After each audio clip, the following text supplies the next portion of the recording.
welcome to the next episode of Mitarn Ladder. I'm doing another 1v1 now, and this is a zerg versus protoss. I thought I'd do a couple of games over this weekend because I've actually got a little bit of time.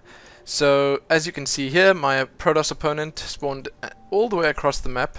I didn't really make any decisions based on that in this game, but we're just going to have a look at a few things here that I think I did right and wrong. This is another game that I won, but the reason I'm actually sort of showcasing this game is because I'm using a simple little theory or way of playing a ZVP that I once again got from a Day 9 daily, so that's obviously where I get a lot of my motivations from.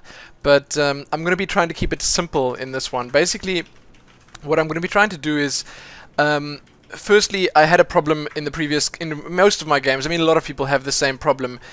The saturation. You have to saturate your mineral lines. That's like a really big deal. You have to sort of find time, especially with Zerg, where it's actually a little bit harder. You got to find the right larva to use on that. You got to find the time to get those drones in while sort of not dying. And so what I'm going to do is I'm sort of playing it very simple. I'm scouting on about 14. I don't like scouting too early. Maybe if they're random, I change my mind. Or if I suspect something. Sometimes if you're playing against someone you know they're going to do something, you just want to check it out in case. And here I'm going for a pretty tight base build, just blocking off any entry from this side. But like I was saying, I'm going for something sort of more straightforward. And Day 9 explained it better than I can ever do that. But I'm going to go for I'm going to stick with I'm going to choose Zerglings and Mutalisks. So I'm going to start the game off with Zerglings. I'm going to expand pretty early.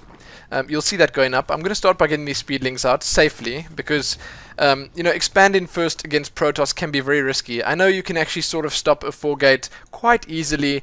If you get a couple of Spine Crawlers up, you'll be able to stop that first push, but there's no guarantees there. And I'd rather go the safe route and first get the Zerglings out with the speed and then sort of feel a lot more comfortable expanding. So I'm going to do that. I'm going to first get my Zergling speed out, get the expansion up, which I'll do in just a minute or two. And then I'm going to, obviously, like I said, work on the saturation, on my mineral lines. And then I'm going to stick with Zerglings till I can get to the point where I can get those Mutalisks out in enough mass to be able to actually control the game with them. So over here I'm getting a bit of information. I can see he's going for a Cyber Corner Gateway, no 2-gate, and he's getting 2 gas out. So that can either mean a tech, or it can mean he's going to get a lot of sentries out, which is actually quite common against Zerg. So I don't know that yet, but yeah, it's open. It's in my mind, in the back of my mind somewhere. So there's the queen. I do this all pretty standard every single game. There's no special stuff here. I leave those Zerglings on gas after the speed comes up because I want to drones on gas. Because I want to be able to have enough gas saved up a little bit later for the layer tech when I do get that, and obviously spare for the Mutalisks. But I do think that if you do put those 3 or 1 or 2 of them at least back on the minerals, you can probably get a bit of a boost there, and it might work out well. Another thing I like doing is I like trying to take over on Metalopolis, take both these Zalnaga towers just to be able to spot what's going on in the middle of the map. That helps a lot too. I mean, never ever underestimate the value of a little bit of vision on the map. So I got my expansion going up now. I didn't actually see when it went up. It was probably around 22, 23. And that's generally around the right time for me. I don't need to rush it too much because I don't expect the Protoss to expand as early as me. I do expect him to sort of come for a push, and then maybe if he succeeds or if he does enough damage to sort of cripple me a bit, he'll probably expand then. But here I'm just taking these Speedlings out, and I'm really a big fan of this. Just taking them over to your opponent's base and just poking around there or keeping them there so that he thinks you're being like really aggressive. So he might overreact, get a couple more units out, slack a bit on his economy. Maybe he'll just feel under a bit of pressure, just to basically, and to keep an eye on the front. And there, another piece of critical information there is that he had a sentry out. So I was incredibly comfortable there. I thought, okay, a 4-gate is a lot easier to deal with a strat that I'm going for. So I'm going to open the production tab now because it's a bit later into the game, so you can see what's going on. But as usual, I'm watching my view and not the opponent's view, because I'm the one who's doing this, and I'm actually trying to watch my own game and my own gameplay. So now, once again, the saturation I was talking about, I actually did pretty well in this game. Look at that, just 1 or 2 missing here. Really good stuff. I got my queen out, the second queen, quite early, and then I thought I need to start spreading the creep soon. That's another big thing that you need to concentrate on. And then obviously there comes my lair tech. So that's pretty late, 7 minutes in. Obviously this is game time now. But 7 minutes in, around there, and then I'm immediately getting my second gas up, and I'll probably get the other 2 gas at the expansion up soon too, so that I can start saving for those Mutalisks. But now I'm in a good position because I got 2 hatcheries up. I can actually get a lot of speedlings out quite quickly. So I saw his army and I thought, okay, that's not so big. There's 2 sentries there, a couple of stalkers, and a few zealots. Not too many, just a few. So if you look at my base now, I immediately react by trying to spread the creep, and that's obviously a good thing. I should have maybe even done that a bit earlier, but trying to spread the creep and getting a couple of spine crawlers down. And another thing I gotta say is that I'm a big fan of spine crawlers. You can't really, I won't say that putting a ton of them down. I know a lot of people say who is playing like a noob, tower defense, this, that, turtling in. No, that's really not how it works. Zerg are really, like, they can get so much minerals so fast, and the gas is always a problem. So spending those minerals on things like spine crawlers to save you like this early part of the game, to keep you alive, it really makes sense. It really does help. So the spine crawlers, to me, definite thumbs up for that. I'm a big fan of that, especially if you can sort of get a nice little half moon around your natural. And obviously you got to keep thinking of things like, if I pause right here before he probes in here, I just got to say that you have to consider things when you get to this point in the game. Things like phoenixes. Now with the recent patch, the build time was decreased. You might be seeing them more often in games. Void rays, stuff like that.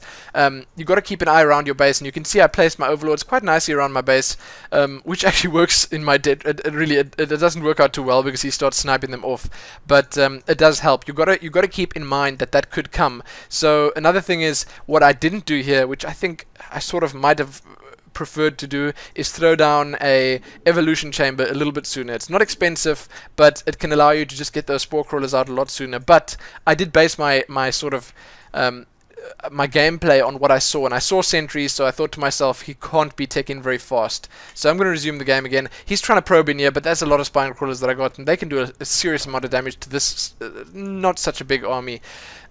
So then you can have a look now. My layer's done. I'm going to throw down my spire right now. That's one thing I could have improved on a little bit. I could have thrown down the spire a bit sooner, and I could have moved a couple of these drones down to my natural too. That definitely would have worked out better. But at the moment, what I did is I'm just trying to survive, and that, I feel, is how Zerg actually plays most of the time. You survive, survive, survive, survive, and then just overrun your opponent eventually. So that was sort of what I was going for. Yeah, I tried to get a bit of a surround. Didn't work out too well. I didn't even get that zealot.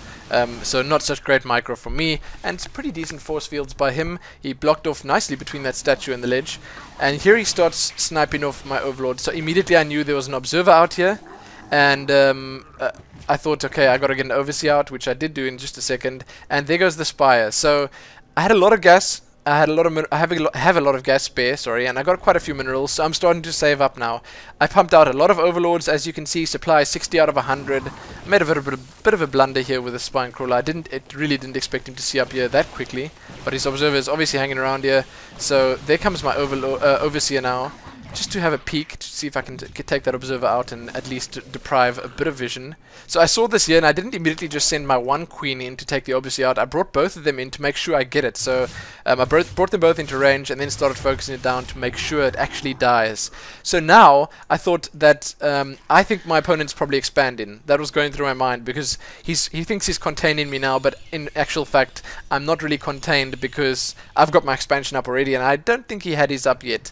So I can also expand up here quite comfortably, which I do a bit later, and the spire went up. So now a lot of Mutalisks coming out. 9 Mutalisks for me, and there's going to be more coming quite soon. So 9 Mutalisks is quite I think it's a decent amount. That's a game-changing amount. And here, another big thing that you've got to keep remembering, scouting. This guy wasn't so quick at reacting to this, so old Nostrad, he didn't get his stalkers in here very quickly, so I got a good bit of sight. I got a good look around. And I saw that, you know, there was nothing really special going on here. No extra stargates. I didn't move further down. I should have moved further down to his natural to have a look there. If I switch to everyone's view, I can see that he's actually thrown down his nexus now, and he's probably going to start saturating it soon. And I'll just warn you guys again, this is not the highest level play. I'm not great, and I don't think my opponent is exceptional either, but he did, I mean, yeah, it's a learning process, let's just say that. So there go my Mutalisks, going around the back. This is always what I try to do. I try to go around the back first, and I just try to do as much damage, because I could see here, 3 Stalkers, that's not so much, and I know his main force is over here, so I could probably take out most of his probes, if not all of them, and that's what I did. I just ran in here, attack moved, and at the same time, he sees this, there's not much he can do. He could have moved these Stalkers in to do a bit of damage, but there's only 3 of them, so I got a good bunch of kills here, and yes, he didn't react fast enough. And then immediately here, you see him reacting by throwing his units in, and this is a bit of a oh geez, like, oh my god, I'm gonna die move, because he's running in, I don't want to say blindly, but sort of silly. Like, if I pause now, he's taking a risk here. He doesn't know what's passed in my base, because I did take out his observers, and he's just going to think, okay, crap, he killed every single one of my probes. I really have to attack right now, else I'm going to lose. So at the moment, I'm in a good position, because I got these spine crawlers up. He ran in. I had a bunch of zerglings here. I had a few more Mutalisks coming out. My other Mutalisks were actually on their way back, so I was going to be able to defend this easily. And what I did was I took my zerglings around the back, away from the zealots, because they ripped the zerglings apart. I surrounded his stalkers, surrounded the sentries, and did the damage I could there. Brought the other Mutalisks in eventually, and that was it. That's pretty much game right there. And at the same time, I was expanding the top, because when you've got extra minerals as a zerg and you're in a decent position, now this is a decent position that I'm in, then you want to expand. You want to throw down 3 or 4 expansions. It doesn't even matter. If you've got so many minerals, you can do it, because your production from just 2 hatcheries is always X amount, and you can't go over that X amount. You can't spend that many minerals that fast. So I could have thrown a few more extra on gas, but yeah, either way, I pretty much think I did the right stuff there. So I hope this helps you guys. Maybe the Zerg players amongst you, or the Protoss players amongst you, can see what I'm doing, see what you could have done differently. But for the Zerg guys out there, it's the main point of this was just to say that you can keep it simple. So what I did here was I went for only speedlings. I didn't even get upgrades for them yet. I did get that evolution chamber out eventually, and I was going to get upgrades for them, but I didn't get them out yet, and I just went for zerglings and then into Mutalisks, because it's a simple combo. You don't need to get any fancy units out. Roaches, infestors, hydralisks. Now roach hydralisk is a good combo against Protoss. I won't deny that, but I was trying something different here, and it does work out. I really do think it's a good way of playing the game, because you can concentrate on less while at the same time getting more out. So I hope that helps you guys a bit, and it did help me. It really does help me watching these replays, and I recommend, you know, that all of you do the same kind of thing. It definitely helps. Okay, so thanks for watching, and I'm going to probably do 1 or 2 more games today. I'm not sure how many, but keep checking back here for more.